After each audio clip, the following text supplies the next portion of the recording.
Certains d'entre vous ont peut-être entendu parler d'une mention d'Israël dans un document d'Égypte antique. Il parle de la stèle de Merneptah.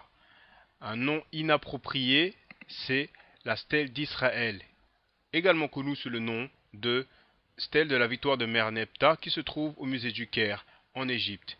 Donc maintenant, je vais vous montrer dans quelle ligne de cette stèle ils prétendent qu'il est écrit Israël.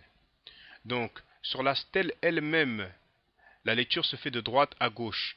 Mais pour des raisons de clarté, je vous présente la lecture juste en dessous, de gauche à droite.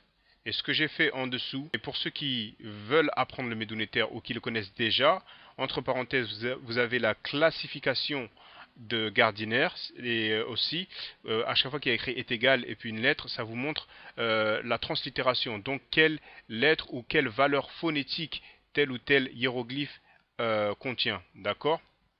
Donc bien évidemment, ce n'est pas la phrase entière, c'est simplement le mot qu'ils prétendent euh, signifier Israël. D'accord?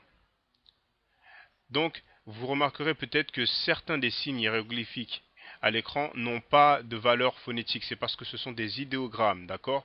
Mais bon, on va regarder les choses simples. Donc, en fait, ce qui a écrit, c'est Isri'ar. Vous voyez? Mais comme cela a l'air d'une sorte, plus ou moins, c'est un homonyme. Et c'est ce que beaucoup de gens font.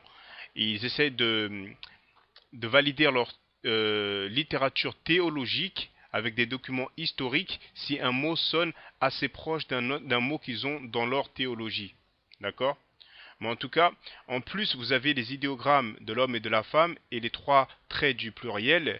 Donc, cela vous parle d'une population, mais pas d'un lieu. Voilà. Donc, je pense que c'est très important parce que c'est une grande misconception. Mais ce qui est étrange, c'est que lorsqu'il s'agit de l'archéologie, ils utilisent très souvent, si ce n'est tout le temps, comment dire, les documents de l'Égypte antique.